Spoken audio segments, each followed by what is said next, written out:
시대의 소망 212페이지 바로 앞에 문단부터 좀 읽겠습니다.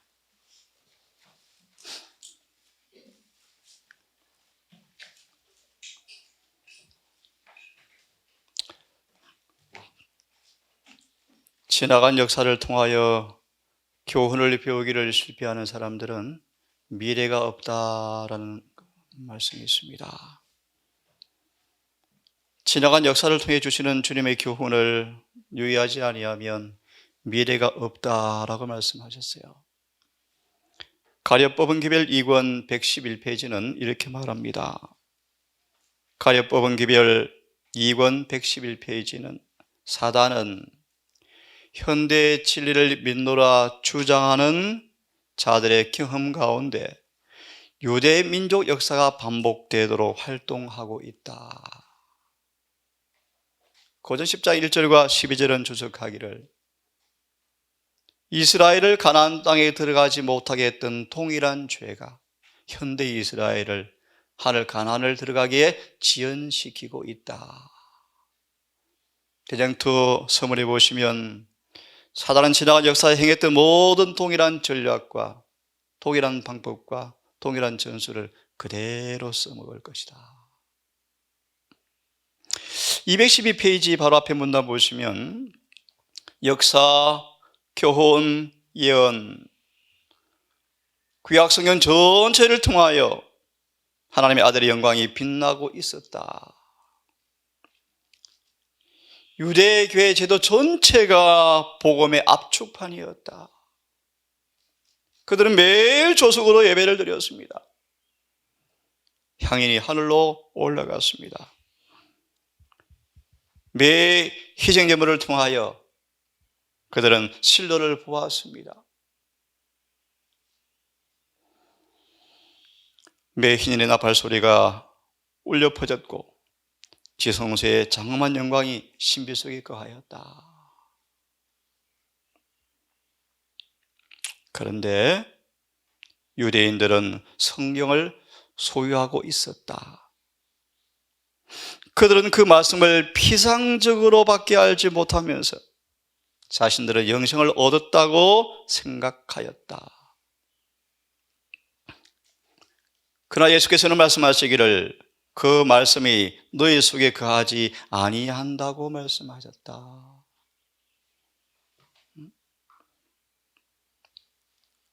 그들은 말씀 가운데 나타난 그리스도를 거절함으로써 그들은 그분 자신을 거절하였다. 너희가 영생을 얻기 위하여 내게 오기를 원하지 아니하는도다. 참 묘한 말씀이죠. 유대 지도자들은 메시아 왕국에 관한 선지자들의 교훈을 연구하였으나 그것은 진리를 알고자 하는 신실한 욕망을 가지고 한 것이 아니었고 그들의 야심을 뒷받침해 주는 증거를 찾을 목적으로 연구한 것이었다. 왜 진리를 성결 연구하는가? 그들은 그들의 마음에 하고 싶은 것을 하고 싶었어요. 그걸 뒷받침해 주는 성경을 연구하기를 원했다. 바벨론 궁전 한복판에서 꿈도 꿔보지 못한 유혹과 시험 속에서 목숨을 금방 앗아갈 수 있는 그 위기의 와중에서 다니엘은 자기 믿음의 신앙을 살기 위해서 얼마나 기도 많이 했겠습니까? 환관장을 찾아갔습니다. 하나님 호의를 주었지만 환관장이 우유부단한 것 같아요. 그가 세운 감독 멜자에게 다니엘이 또 찾아가지 않습니까? 그 정황을 눈으로 한번 그려보세요. 그려보세요. 다니엘의 환경 가운데서 다니엘이 하나님에 관한 이해와 말씀에 관한 이해가 어떠한가에 대한 이해를 깊이 할 필요가 있습니다. 예를 듭시다. 현대의 기독교인들은 먹는 것이 뭐 구원 관계에 있어? 라고 대부분 생각하기 때문에 그런 다니엘의 형편 가운데서 다니엘처럼 행동하기를 절대로 하지 않을 거예요. 맞나요? 그럴 거예요. 하나님은 까다롭지 않아. 이렇게 먹는 게 구원과 직결돼 중요해? 목숨을 희생하면서까지라도 절제해야 될까? 라고 생각하지 않을까요? 다시 들어보세요. 그들은 성경을 연구하는데 자신들의 마음에 가진 야망, 욕망, 생각, 의도, 취향대로 그걸 증거를 뒷받침해주는 목적으로 성경을 연구하였다. 안식일에 봉사하는 거지 요리하는 게 그렇게 중요해? 왜 까다로워? 그런 개인의 생각을 가지고 성경을 찾아서 뒷받침해주는 구절을 그럴듯하게 찾아서 자신의 의지를 생각을 관철하려고 성경을 연구하였다. 그런 말이에요.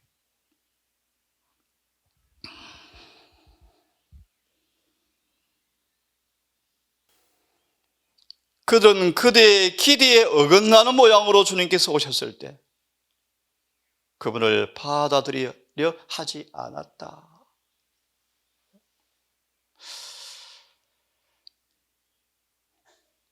그들은 자신을 합리화하기 위해서 그분이 기만자라는 것을 입증하려고 힘썼다. 참 신비입니다. 신비 여러분. 어떻게 이렇게 여러분 이게 가능합니까 여러분? 참 이해하기 어려운 말씀들이요. 그죠? 어떻게 이들이 그랬을까? 그들은 일단 이 길에 발을 들여놓았을 때 사탄은 그리스도에 대한 그들의 반대를 북돋아 주는 것은 쉬운 일이었다. 그분의 신성의 증거를 마땅히 받아들였어야 할 그 말씀까지도 그분을 대적하는 말씀으로 해석되었다. 이와 같이 그들은 하나님의 진리를 거짓으로 바꾸었으므로 구주께서 당신의 자비로운 역사로 그들을 직접적으로 말씀하실수록 그들은 빛을 더욱더 저항하기로 결심하였다. 예수께서는 나는 사람에게 영광을 취하지 아니하노라 라고 말씀하셨다. 무슨 말씀입니까? 예수께서 바라셨던 것은 산헤드린의 영향도 그들의 인정도 아니었다. 예수께서는 그들의 인정을 받음으로써 아무런 영광도 받으실 수가 없었다. 건너뛰어 그 다음 문단 보시면 나는 내 아버지의 이름으로 왔음에 너희가 영접하지 아니하나 만일 다른 사람이 자기의 이름으로 오면 영접하리라. 이게 무슨 뜻입니까 여러분? 오늘날 이런 설교는 많은 청중이 열심히 듣는다. 대전도 학원에 나와 있는 말씀. 만일 예수님이 아버지 이름으로 오지 않고 아버지 이름으로 온다는 말의 의미가 온다라고 뭔지 아십니까 여러분? 예를 쉽게 들을까요? 유대인들은 온유를 너무너무 싫어했대요. 온유. 취해봤는데 괜찮아 오케이 이게 싫대요. 왜요? 자존심 상한 일이거든요. 그거는 돈이 없는 권력이 없는 사람들의 그냥 변명이지 그것이 아니야. 예를 들면 그런 온유를 싫어했대요. 예수님은 그런 온유를 가르치려고 오셨거든요. 아무리 손해를 봐도 문제가 없는 거예요. 권리를 위해 싸우지 않아요. 자존심을 내세우지 않아요.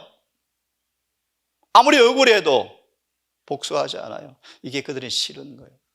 예수님은 이런 품성으로 오셔서 그들이 관심이 없는 거예요. 흥미가 없는 거예요. 그런데 사람들이 자기 이름으로 왔으면 너희가 영접하였을 걸. 이게 무슨 말이에요?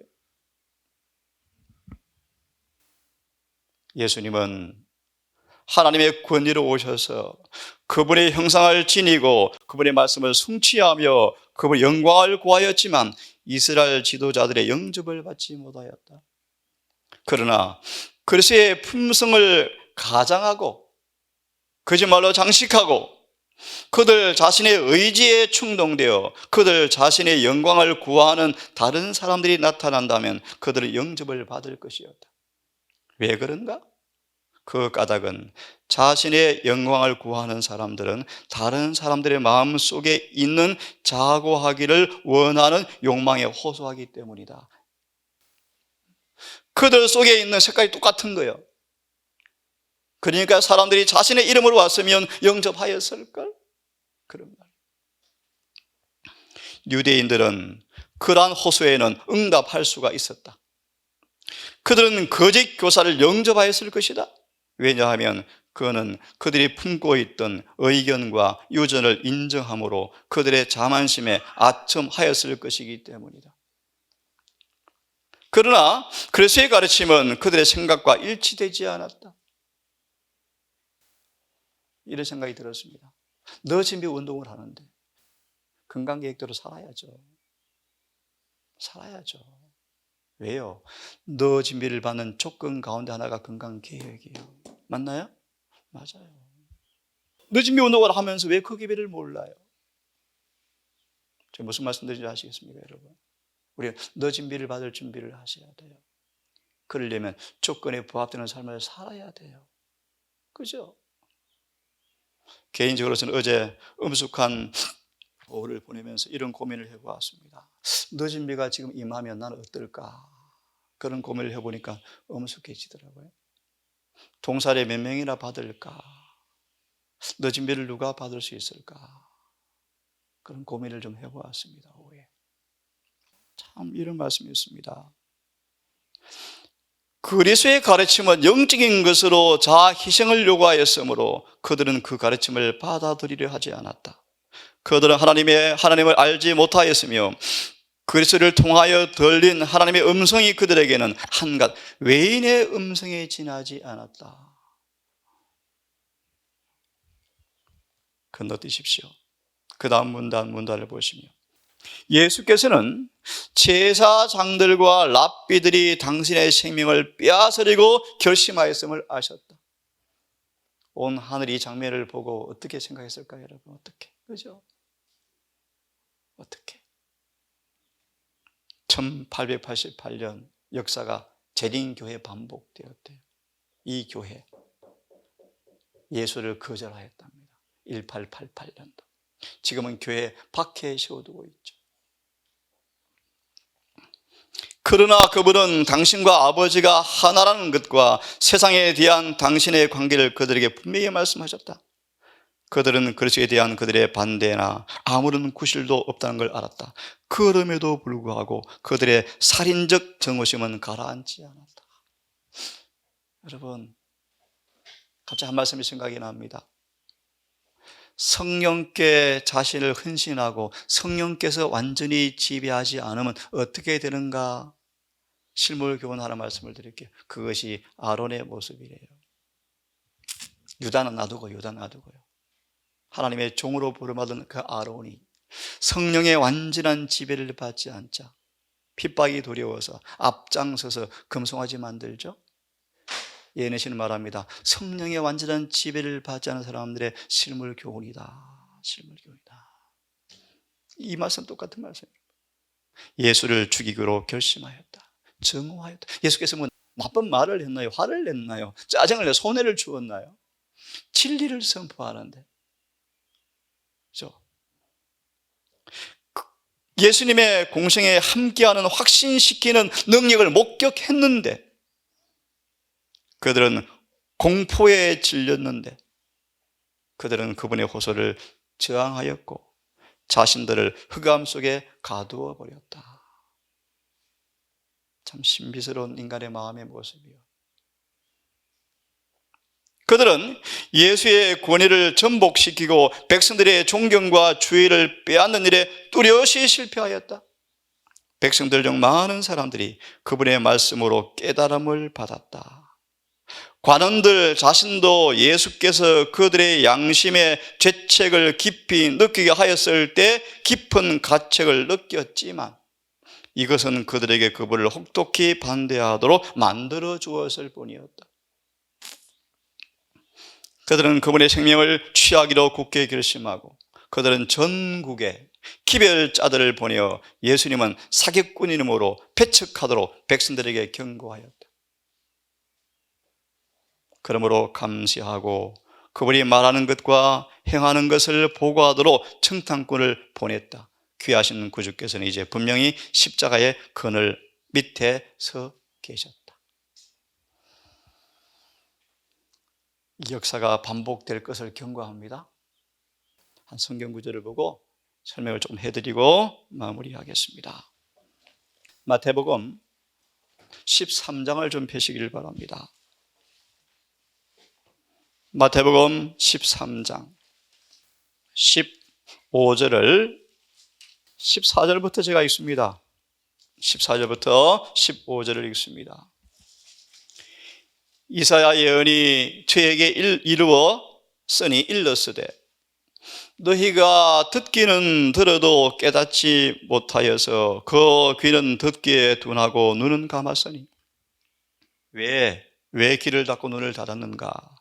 눈으로 보고 귀로 듣고 마음으로 깨달아 돌이켜 내게 고침을 받을까 두려워함이었더라. 이게 무슨 뜻일까요, 여러분? 요한복음 3장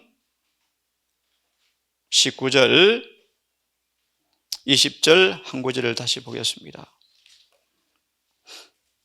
요한복음 3장 19절 20절을 보겠습니다. 그 정죄는 이것이니, 요한복음 3장 19절 20절, 그 정죄는 이것이니 곧 빛이 세상에 왔으되 사람들이 자기 행위가 악함으로 빛보다 어둠을 더 사랑한 것이라. 악을 행하는 자마다 빛을 미워하여 빛으로 오지 아니하나니 이는 그 행위가 드러날까 하며. 이사야 50장 10절 11절, 이사야 50장 10절 11절, 이 말씀을 통하여 마태 13장 15절을 이해해 보겠습니다. 50장 10절 11절, 특별히 11절만 읽겠습니다. 불을 피우고 횃불을 둘러 띈 자여 너희가 다 너희의 불꽃 가운데로 들어가며 너희의 피운 횃불 가운데로 들어갈지어다. 누구의 횃불요? 자신들의 횃불. 너희가 내 손에서 얻을 것이 이것이라. 너희가 슬픔 중에 누우리라. 이 말이 무슨 뜻인가? 50장 10절 11절 주석을 보십시다. 이런 권면을 주고 있습니다. 자신의 횃불이 아니라 하나님의 빛 가운데서 행하라. 읽어보겠습니다. 원수에 의하여 어느 정도라도 눈이 어두워져 있던 사람들, 그리고 사탄의 올무에서 완전히 회복되지 못한 사람들은 하늘에서 온 빛을 식별할 수 없고 거짓을 받아들일 경향을 띠고 있기 때문에 위험 가운데 있을 것이다. 구원파에 안 빠져본 사람들의 특성이 있더라고요. 꼭 있어요, 보니까요. 그런 쪽으로 성경을 잘 해석하더라고요. 이런 얘기예요. 그래서 강신술에 한번 빠진 사람들이 회복이 그렇게 어렵대요. 또 오면 또 그렇게 빠질 수가 있어요. 이런 얘기겠죠. 이것은 그들의 사상과 그들의 결정과 그들의 제안과 권면, 이 모든 것들의 총체적 진로에 영향을 미칠 것이다. 하나님이 주신 증거는 그들에게는 증거가 아니다. 왜냐하면 그들이 빛보다 어둠을 택함으로써 그들 자신의 눈을 멀게 하였기 때문이다. 그 다음에 그들이 빛이다라고 부르는 것들을 치어낼 것이다. 막 치어내죠, 요즘요. 위조복음을 치어내죠. 이것은 주님께서 그들 자신이 피운 횃불이라고 부른다. 그래서 나답과 아비후가 죽었죠. 그죠? 하나님의 횃불이 아닌 자신의 빛을 만들었죠. 그죠? 그들은 이 횃불로 그들의 발걸음을 밝힐 것이다.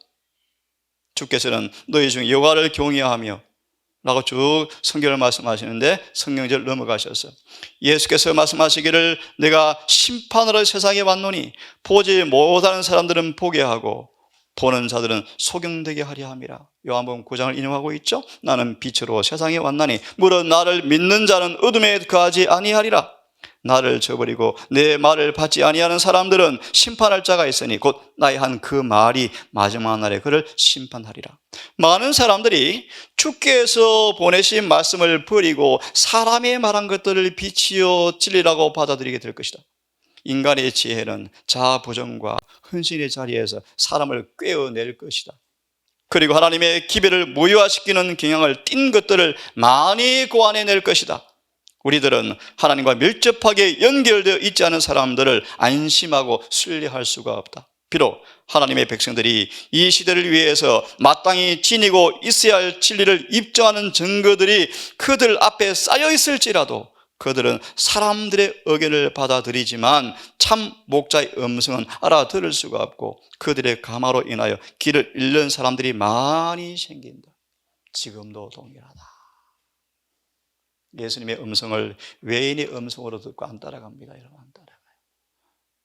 오늘 성령이 교회에 들어가시는 말씀을 들을지어다 라고 말씀하십니다.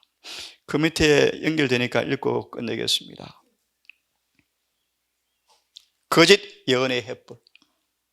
그는 내가 나가서 속이는 영이 되어서 내가 할 수 있다면 이들을 속이고 비평하고 저주하고 거짓 것을 만드는 이가 되리라 라고 말한다.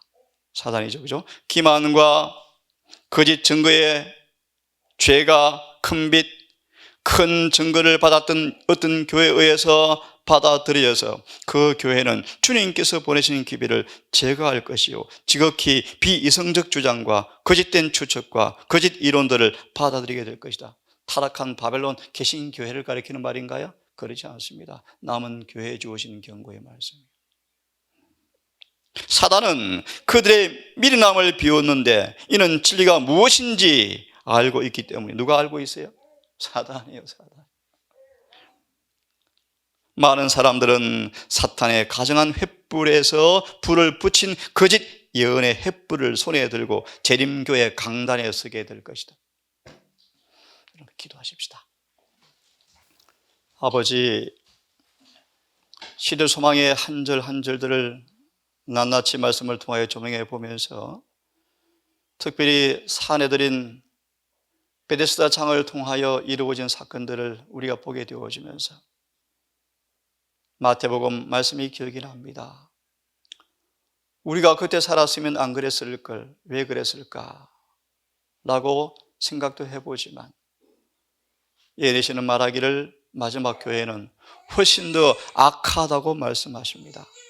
하나님, 우리의 눈이, 우리의 귀가 참으로 열려서 주님의 음성을, 세미한 음성까지 듣는 귀가 되고 싶고, 우리 눈으로 모세처럼 늘 주님을 선명하게 보는 그런 눈이 되어서 예수님을 따라가고 싶습니다. 모든 말씀대로 사는 경험이 우리 삶 속에서 이루어지고 싶습니다. 주님 입에서 나온 모든 말씀 한 말씀이라도 버리지 않고 다 청종하고 싶습니다.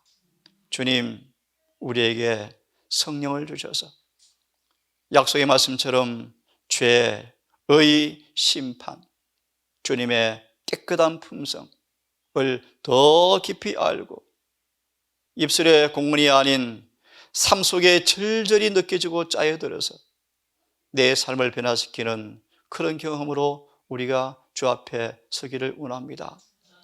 주님, 이런 증언의 페이지를 보면서 우리가 경고받고 교훈받고 책망받고 교육받아 슬픈 역사가 반복되지 않고 온 마음과 성품과 뜻과 힘을 다하여 주님을 사랑하는 한 백성으로 시험받기 원합니다. 주여, 이 교회를 불쌍히 계시고 하나님의 횃불이, 깨끗한 횃불이 안식일마다 비춰지게 하셔서 하늘 성소 사역에 주님의 그 본질을 이해하고 우리 모두가 속히 준비되어서 늦은 배를 맛보게 하시고 이 세대 안에 복음을 마무리하며 주의 재림을 맞이하는 마지막 세대가 될 수 있도록 다시 한번 자비를 베풀어 주시옵소서. 이 동산 가족들 큰 계획의 사명을 짊어지고 미천하고 보잘것없지만 총력을 다 기울여 다니엘처럼 뜻을 정하여 자신을 절대로 더럽히지 않기를 결심하고 목숨까지 내어놓는 믿음의 순종의 결심을 통하여 이곳에 주님 성령의 은혜가 충만히 부어지는 동산 될 수 있도록 하나님 긍휼을 베풀어 주시옵소서. 오늘도 아버지 하루가 시작이 되었사오니 특별히 떠나갈 우리 주의 딸에게 믿음과 용기를 주시고 그 어려운 도시 한복판에서 이 진리를 고수하는 딸에게 성결의 지혜와 미를 더하시고 성령의 은혜를 더하셔서 결코 쓰러지거나 물들지 않고 하나님 안에서 진리와 의를 따라서 거룩한 생애를 살아갈 수 있도록 은혜 충만케 해 주시옵소서. 이 모든 말씀을 우리를 사랑하시는 예수님의 이름으로 기도드립니다.